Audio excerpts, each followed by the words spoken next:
today's layout is from, I was shopping for sewing machines. Here, check this out.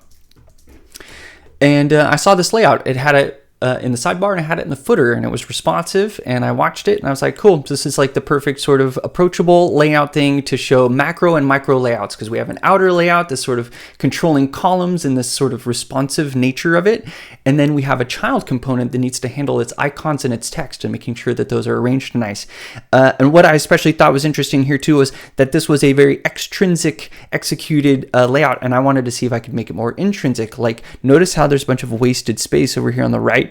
I'm going to explore making this only really ever hit the edge here to the right, and then all these could be the same width, and leave these sort of to be more fit. I want them to be more uniformly fit, whereas right now they're very uniform, but they're not fit. So let's start hacking it out. The first thing I need to do is that I need to lay out the HTML. And so I'm going to get rid of the sort of layout that I just had there, which was the H1.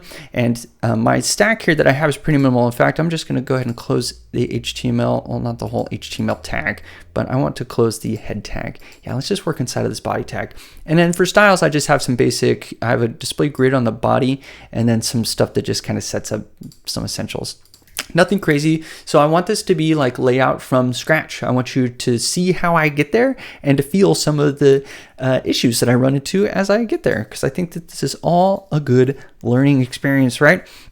So let's see, I'm just going to put this inside of a section. Let's see, a section that I'm going to give a class name of, like, let's see, what is this? Responsive ordered list. That's a very literal name, right? It's a responsive ordered list, because we're not going to use the ordered list element. There's too much going on here with the styling of the numbers and the icons here. I'd rather represent those than try to tuck those away in pseudo elements or do some tricks to the UL class or the OL class. I just think we're going to ask it a lot. So inside of here, we're going to have a ordered list item, and we're probably going to have 8 of those, right? Okay, so I'll have 8 ordered list items, and in each of those, there's going to be lots of HTML here. Let's just start with this.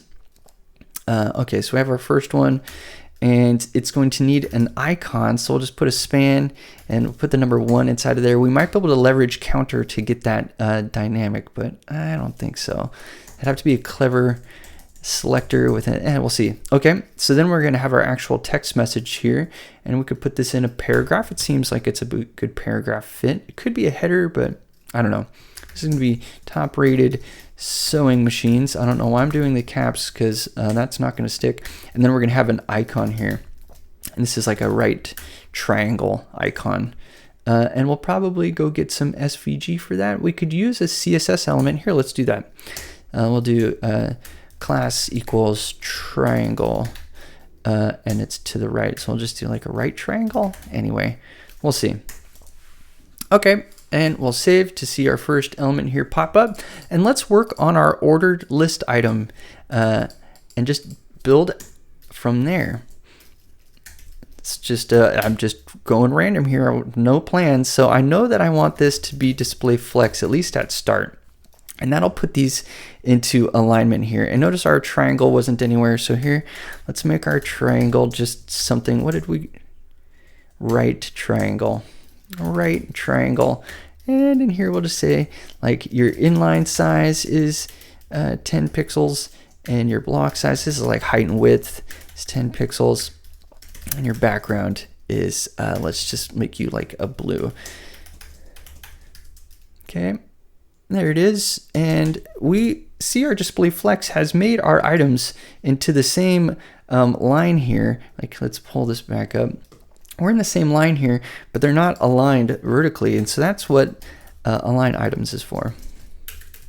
So this is going to be like the vertical alignment that we get there. And now that flex has gap, we can give a gap between each of these with a simple little command.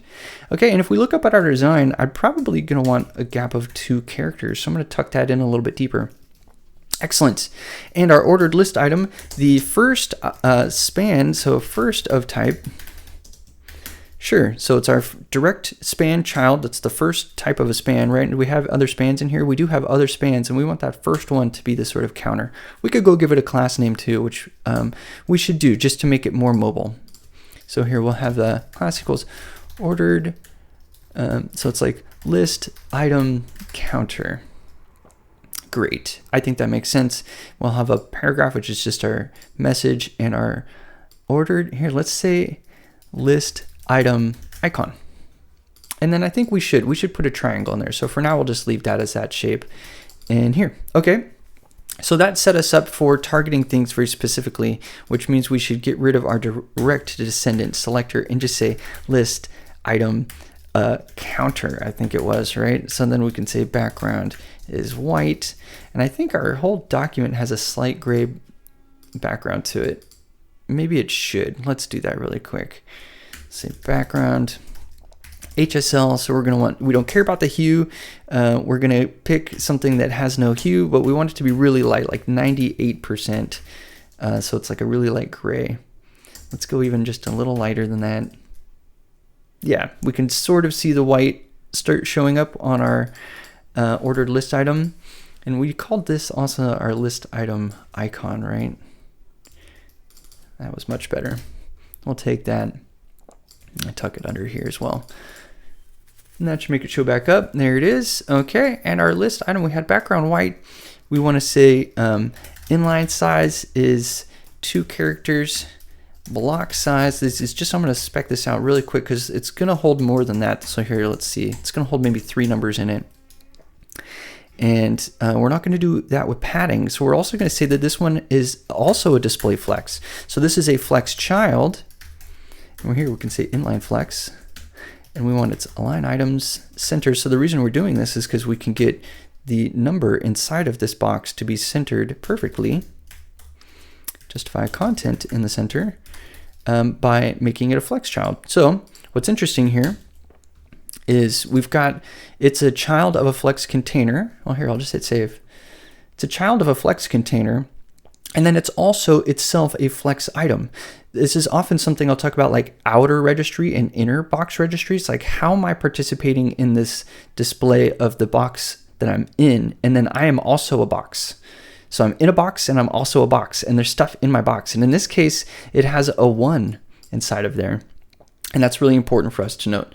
So, oh, I liked that here. Okay, so that's why that is showing up in the center of another box and why we needed to make it a flex item again. And I might even be able to say this as a shorthand. Let's say place items center. And the reason I can use the shorthand is because I only have 1 child.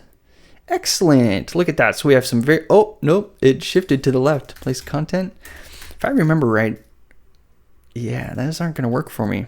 There's no specific shorthand for that exact set right there. Okay, so notice our 1 is back in there. In fact, I'm going to go to our body and change the font size so that we can see what we're working on here more to like 300%. Yeah, okay, let's work with this a little bit more, shall we? And notice how like everything was responsive except our little triangle. And why is that? Oh, because we used pixels. We should have said 1 character or 2 characters, and now it's dynamic with us. Okay, and then we'll say 2 just because it'll fit the size more. Oh, it was more like the 1, wasn't it? Okay, anyway, so we've got our design. We're getting closer. We need to add a border radius to our block effect here. So this is our list item counter, border radius. Now we can specify all sorts of stuff. Since we've already done our inline and block sizes, and we know that there's a size here, I'm just going to say 50%, which should give us, yeah, a circle. Now 50% can be dangerous in other contexts, but in this one where I've done a specific height and width, I can be confident that 50% is going to work for me. I could also say something really large, like 10 characters or a whole bunch of pixels. But I'm going to stick with a relative number here instead of an absolute number. And there's lessons to be learned in there, and maybe you'll find one day.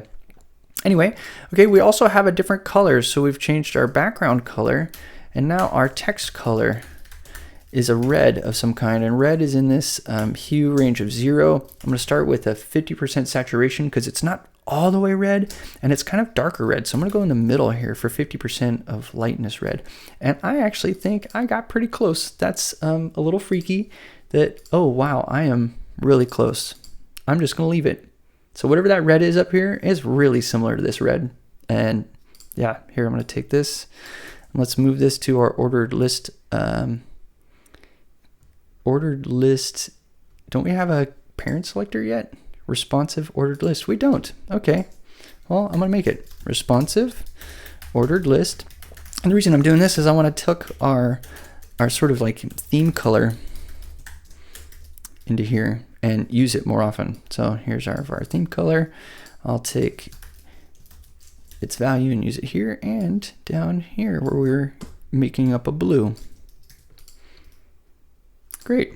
So everything is getting a color from its parent container. So if we wanted to inherit something else, we could even make this overwritable with some fun little tricks, but that's not what this lesson is about. So I'm going to go ahead and close that back up and get us back into this scenario.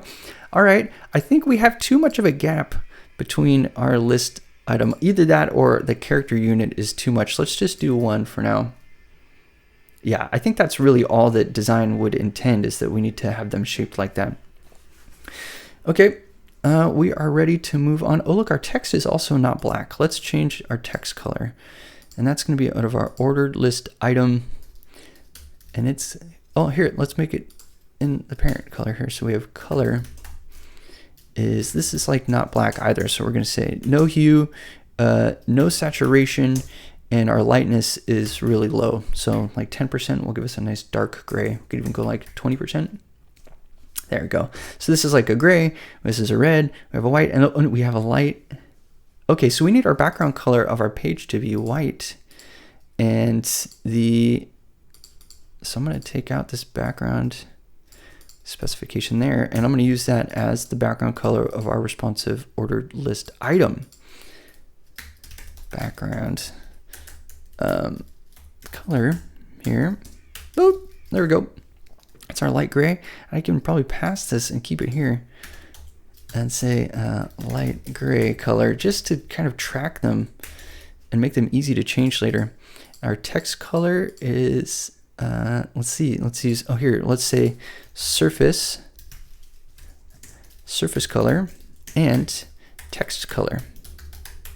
I like calling backgrounds and text these because I think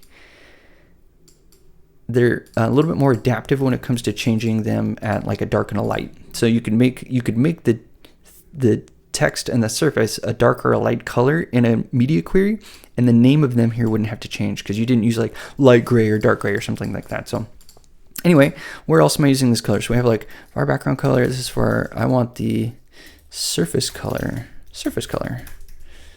How am I doing? I'm going to save, see where I'm at. And it looks like this item also needs a border radius. This time I won't be able to use 50%, although maybe I can. Yeah, no, see, that's not going to work. We're going to want an absolute unit, so let's just do like 10 characters, something quite extreme. In fact, if I'm being quite extreme, let's just do like 100 viewport vmins. I mean, that's just what we want as an extreme value that's going to make this so big it gets capped off like that. And we can see that we're hitting our edge here, so we need a little bit of padding. Let's do a padding of 1 rem, and we might only need padding on the left and the right, like the padding inline. So let's do padding inline. And there it is. Oh, I used rem. Let's use characters. We've been pretty consistent with characters. Oh, and 1 character. In fact, we've been so consistent. Let's say, let's not put a spacing unit there. We don't need to build a little mini spacing system yet. But here we are with this layout. Now, the only concern I have with what's happening, and this should be nice and responsive here. Yeah, the text is responsive. Oh, look, we're seeing our 50% struggle. So let's go back to a nice big absolute unit.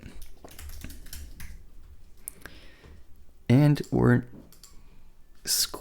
allowing ourselves to squish into a shape that's not good. So we'll have to set that as well. But I was looking at this spacing over here. I want that last list item to have more from the edge. And so to do that, I'm just going to actually change our padding in line. So this is the first padding in line, the start, and the second one was the end. I can see like 2 characters. And then as I pull this back in, that gives us that better spacing. I think that makes more sense. I think it's because we have this circle here that we're sort of expecting another circle to be around this other one, which maybe we should just treat it like that. I think we should. Let's be uniform. So here, if I come back to this and I'm looking at this design here, let's be more uniform. Like this is a circle with a triangle in it, like just as the same, this is a circle with a number in it. So we can start to share some styles. We've got a list item icon can be shared with the list item counter here. We'll have to break out the counter specific styles.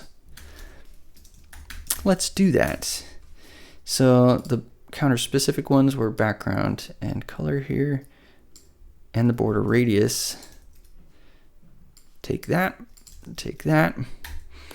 and we do want them inline flex, we do want them center centered. Yep, that all looks good. Perfect. Okay, so I think we're done. We can just take that out. Okay, cool. And this doesn't need a background color, which we're using as a placeholder anyway. So let's get into our first item here and figure out how we want to do that right triangle. Let's see, I'm opening up Chrome. Let's see, I think there's a triangle HTML entity that we could use. Yeah, here, this. Right point small triangle. We can use this HTML entity here, and we'll just do that. So we've got our one, and we don't even really need to like expand that, do we? There we go. Okay, so there's our HTML entity, and we can style that with some font styles, and that needs to have the same color as the theme color. So the counter and, oh, they both needed this color. Look at that, they can share that. So what does this list item style need is just a font size adjustment, it looks like. Let's make it 4M. So we're gonna make it, ooh, it's way too big. Although look at that, its size was, here, 2M, where's our design? There it is. And it's looking like it's taken up a lot of space. Why is that? Let's check it out. So this one is much bigger than the other one. Oh, its font size is being changed, which is then changing this its own intrinsic size. Or no, oh, let's see. Yeah, it's definitely just changing the size of itself. It's going to be too small. This right triangle here. Let's do a Racquo. Let's just do it here. Inline SVG triangle. Yeah, there's a polygon for this. Well, let's try to write our own, shall we? We'll start with the basics of another one, and we'll go from there. So we'll paste our inline SVG, pop this over here. I think we can take that off. Set the view box as 100 to 100. Sure, that's just the view box. So that's going to make it easy for us to do this math. So we've got a 1 at 50 and 15. That looks like this one here. So that's our top point. We want our top point to be at 0, 0. Our next one to be at 150, and this one to be at 0 and 100. Hey, look at that. We can write inline SVG, and let's fix our polygon here. Okay, and its size is far too big, but that's what we're going to fix with some padding, right? I think that's what we can do. If our box sizing is good, this should squish us inside. So let's say padding 2 characters. Let's try 3. And look, we'll say box sizing, border box. Oh, it's too small. It's still too small. That's so funny. There we go. Padding 1 character apparently was enough to do it. Okay. Excellent. Well, oh, its color needs to be our fill mode. So we need to say, and SVG is fill. Theme color. Doop. There we go. Okay, now we have 1, and we have its single layout semi-complete. And let's watch it crush. Oh yeah, we had an issue with our number. Our number here wasn't maintaining its height and its width. Let's say aspect ratio 1 to 1. Will that maintain its... It does. Okay, we'll go drop that in. So it's essentially saying this should never be in a scenario where the ratio is not 1-to-1, where the width is not the same as the height. So prevent any of that additional squashing. And here I see we have some margin in the paragraph I want to get rid of. So we've probably been dealing with that margin for a while. And to get rid of that, I'm going to get rid of that generically. We can do that specifically here. So that's our ordered list item. And its first and only child that it will get should have margin 0. We've got that built into our component here. And that exposes why our margin inline here wasn't doing or why we were sort of only doing left and right, is we were inheriting some from the, let's just go even all around. And I think we've got our first one. Let's put a gap. I thought we had a gap on our parent here. Our responsive ordered list has no display style yet. Okay, well, let's just quickly give it a display grid, which is going to turn everything into a row, which they already are, so we should see no change. But when we give it a gap of 2 characters, watch it change. Let's even give it just a gap of 1. Great. Okay, so we've got our first layout looking pretty good. Let's check it against our designs here. And our arrow is a little squishy. Oh, we can snub nose that. So here, let's go to our index. That just means we're reaching too far here. We can say 80. In fact, we can say 60. Look at that. And we fixed our arrow, so now it's more appropriate. I like it. And it's cool if we ever wanted to give that a hover effect. We've already done the work to make it the same treatment as the counter. So that's kind of neat. All right. And as we're responsive here, everything looks good. Although I would like to see this particular item aligned to the top when it's in this scenario. I wonder if that looks better.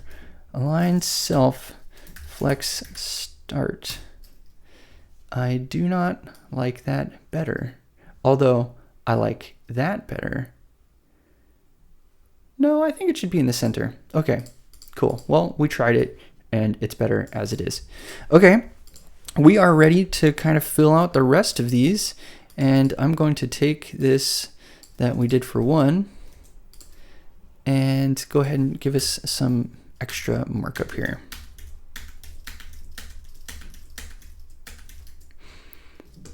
And change up our titles. Top rated, so let's see.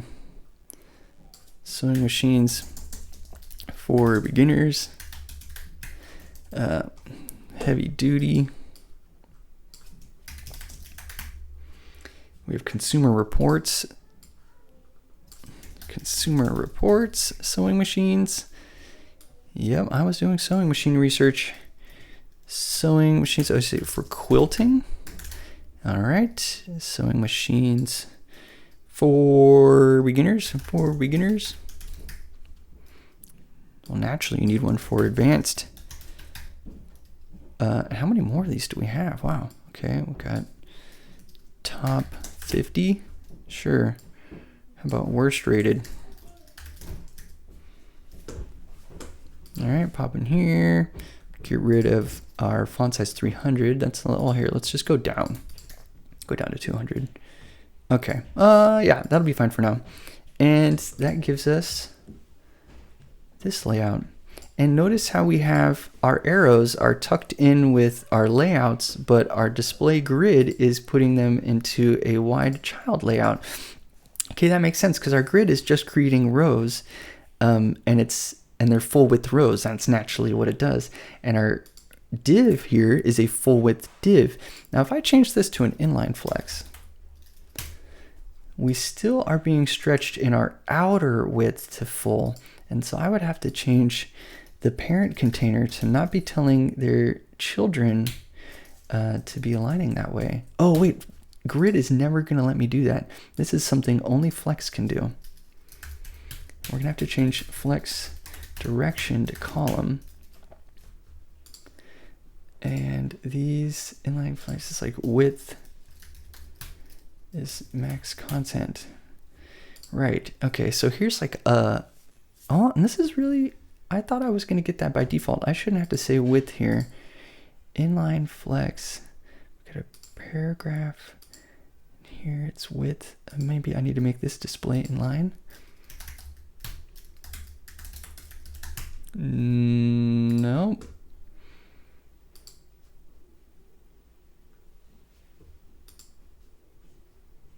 Display flex. Oh, align items. Start. Gotcha. Okay, the gotcha here was flex stretches by default. So even though it is the capable display for doing this in the intrinsic style, which is a sort of loose on the right, we have to opt into that to get it. And we did that here by aligning items to start. So it's no longer align items stretch, it's align items start. By aligning items to start of a parent flex container, we're now letting each child bring its size to the table. So before, the grid was setting a column width and all the children were full width to it. That's essentially what their outer display was being told to do. And then we had, so anyway, that was the problem there. And so we can fix that by getting into here. And so we're also gonna want flex wrap. So let's just play along with flex here as the potential strategy. But I think what we're gonna find is we get into a scenario as it expands. Oh, we're gonna have to drop our font size here.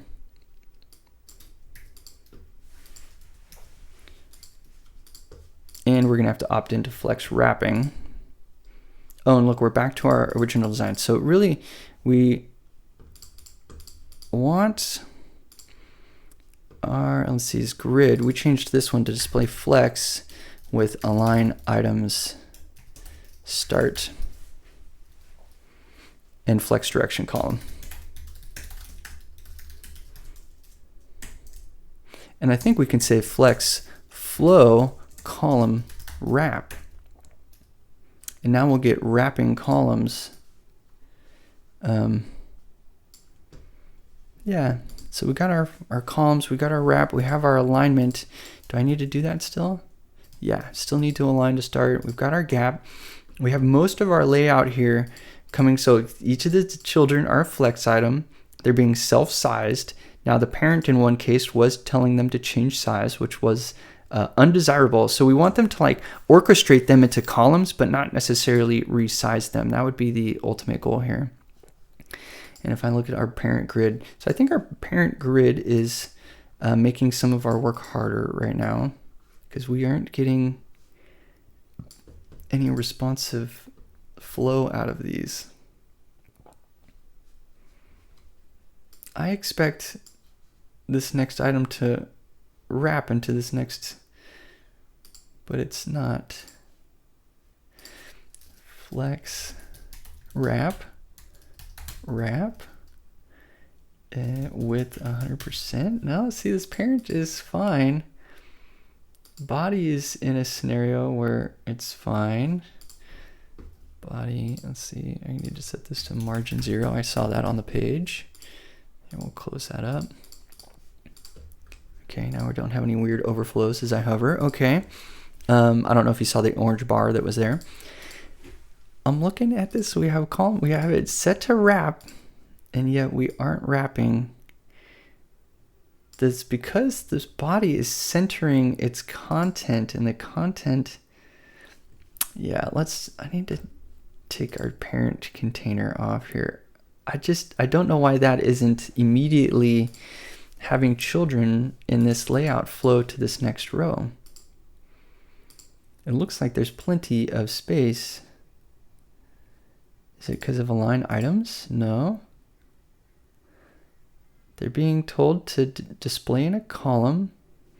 Maybe that's what's wrong, is the direction was wrong. Oh, I want row wrap.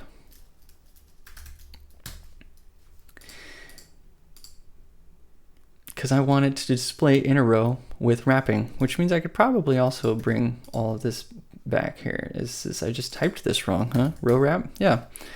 So here we'll cancel that. I'll go back in here. So it wasn't column wrap, it was row wrap. I want them to display visually in a column, but I want them to do that by wrapping in rows. Tricky. And let's add some body padding here. I know we just got rid of the margin, but let's go padding, 2 characters. Boop. Close that back up. Now we just want to hit that edge. Okay, so we have a responsive layout now. Now this is a layout that, look, it can even get into scenarios like that are slightly undesirable, pretty undesirable, but they are liquid. So notice it's liquid right now. They're self-sized, which is unlike our design. Our design had them in that previous layout where you could see they were getting fit to full width, and we don't really want that. So we're going to try to work our way out of it. But let's see if we can get columns like this. So we want to see 8 next to each other, but we want to have them be self-sized. So they're still columns, but they're still intrinsically sized. So that's our goal. I'm sticking to it. I think what we need to do now is get a combination of grid on the parent and flex on the children, so that we have grid coming in here. So let's even just try that. So we need display grid on the parent here, where there is no more flex flow. We want grid template columns. This is going to be the first attempt that we have. Is, I mean, we can just go 1FR, and we'll get 2 columns, right? But they're not self-sized, and they're not responsive and auto. Look, they're just going to stay 2 columns until they get crushed forever. Okay, that's not really what we want. We want them to be 2 columns only if there's enough space. And so we kind of want, like, we want that auto flow. So we want grid auto fit. Let's see. So what is the syntax? Auto fit min max. It's repeat. Because if we specify anything that's spaced out, it's a template. It's a stamp, and that's all it can do. But if we repeat auto fit, so that means for each child item, try to auto fit. We're going to say, what do we want here? We want min max about 30 characters 1FR. Okay, so what I'm trying to articulate here is, for each item, try to auto fit it into the line. But if you can't, this is a column, try to fit it into the column. Attempt a 30 character width, but otherwise go full width. And so I'm hoping that we see full width here, because 2 30 character width sets didn't quite make it. And if I go wider, we get nothing. So if I want, do I want grid? I don't want grid auto columns. Grid template columns. Maybe I need to change this. Oh, look, that's, and is that going based on amount of space that's there? Okay, look, okay, so we pseudo have it working here. It looks like my character count was off. I wish we could do like max content or something, but I don't think we can. Yeah, these words don't work inside of here because they can't be repeated. They're too intrinsic. It's where Flexbox is more powerful. So we do want to give this a sort of guide. And it looked like 20 characters was something around the right area here, because as I go smaller, they'll just eventually fit full width, continue crushing. Okay, look, they're pretty fit. You can see that the arrows are fit, so we'll have to fix the outer layout. Might need another div. But I'm really surprised as I expand that I don't get another column. I wonder if that's this fault again, if it's just applying some weird sizing to it. It is. Okay, so our first guess was probably better, but our initial layout, our display grid that was centering this, is applying some styles and some sizing to this box that's not letting it flex like we were expecting it to. They were sort of competing to center and lay things out, and we removed that, and so now we're getting a more explicit version. So I'm going to come back in here, and I want this to be 25 characters. Yeah, much healthier. Okay, so I'm going to take our grid template columns, go back to our responsive ordered list. It's going back to display grid. It's a line item start. We don't need it. We do want the gap, and we want a grid template columns. And I'm just going to type it out again because it's fun. We're going to repeat. So for each item that we're trying to put into a column, we want to auto fit it. So allow it to wrap onto a new row if it can't. And attempt a minimum size of 25 characters, but allow it to just go full width in case that's the scene. And boom, we'll save. And I'm going to get rid of that body style just for now. We might come back to it later. And here we go. So I can flex. I can see we're in a nice full width. Okay, we've essentially matched our design right now as they had it. So here, I'll pull it down here. We could adjust our min-max so it sort of it would go wider here, but we've essentially covered it, and maybe even better in some ways, but we'll see. I need to add the numbers. The proper numbers need to come in. And our last thing that I want to do is I wanted to try to contain our intrinsic size. So I want these to not necessarily fit like that. I just want to explore it to see if it works. So to do that, let's get in here and test a little. So we can tell that our grid is telling our children exactly what size to be. I think we just need another div, or we need an auto margin on our child. So the reason I'm thinking that is because, so we need to get this into a scenario where some are stretching as well. Yes, like here. Here's the problem. Here's the layout that's coming from our parent is a grid. It's created that cell. As you can see, that cell is being assigned to this element's height and width. And because it's a column child, it is being explicitly fit. This item is being fit. No matter what is being told here, it was part of a grid, and the grid said, nah, you're in this auto fit, you're this scenario. One way out of this is to, see, I don't think we could just say width min content. Oh, we might be able to. Hey, we can fix it with that hotkey. Okay, interesting. This is another one of inner and outer layouts. So because if we hover here, like our grid still created a cell for that. And what we did is we decided that, sure, our outer box might be a member of a grid, and it's fit perfectly into that. Our box is going to be the max width of our content. And we're a flex container. We're being rendered in a row, and we have proper spacing. So trust us to space ourselves within this outer box. We'll do our best. And we get a layout like this. Cool. I didn't know it'd be that easy. Another way to do it would have been to, here, let me take off this grid. Another way to do this would have been to, yeah, how's this go? Oh, look, it broke. It's breaking right there.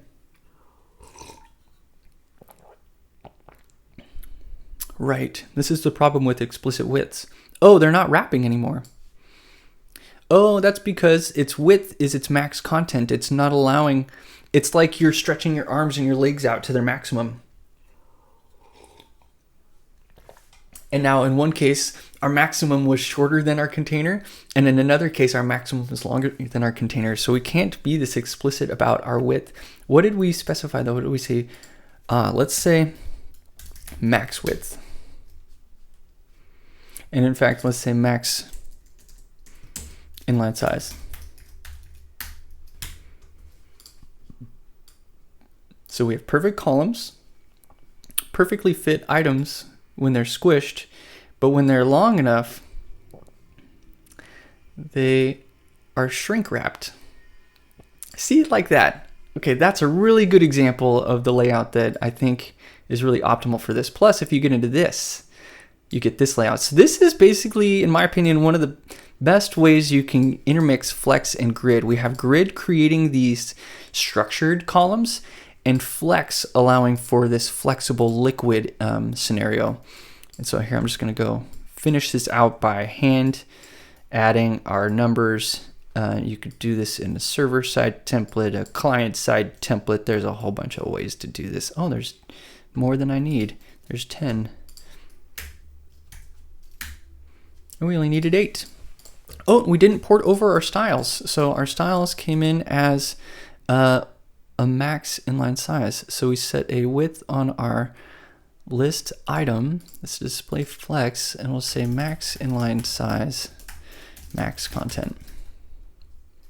There you go, and that fixes our bug. Okay, so we have very, very evenly spaced items. We have very evenly spaced children inside of here. A nice auto layout and centering coming from all of these things. Like if I was to close devtools, open up VisBug. Well, here I kind of need devtools open just to give me that center. Or can I bring back this grid? It doesn't really allow them to flex out very much though. Oh, because it's grouping them. That's annoying. Well, whatever. We'll do this and VisBug can pop in here and have some fun, because it's really nice when you can really zoom in on stuff like this and see just how centered you are, how much spacing there is. So we have 10 pixels here, 10 pixels to there. But notice we could get really picky and talk about how our triangle's not centered. See how it's 14 pixels from that right edge? So there's like some perfection we could do in here. And in this, I would go into our inline SVG and I would go adjust those offsets so that it was drawing a triangle in the center of the box. This is all fine though. I think that's nice. Our colors are good. Yeah. Lots of nice spacing. I think we pulled it off really well, and we customized it. We made it a little bit more webby. So where it was coming from was a little bit more of a designed sort of print background. This is very much like a forced layout on top of the items. And in this case, what we did is we let the items bring their own sort of sizing and layout, but then organized them structurally as more space becomes available into a nice layout that's based on reading width. So we used characters here to say that we just don't want to let this go beyond a certain width that's not going to be very legible. So cool. I hope this layout exploration was helpful. Take care, everybody, and until next time. Boo boo cha.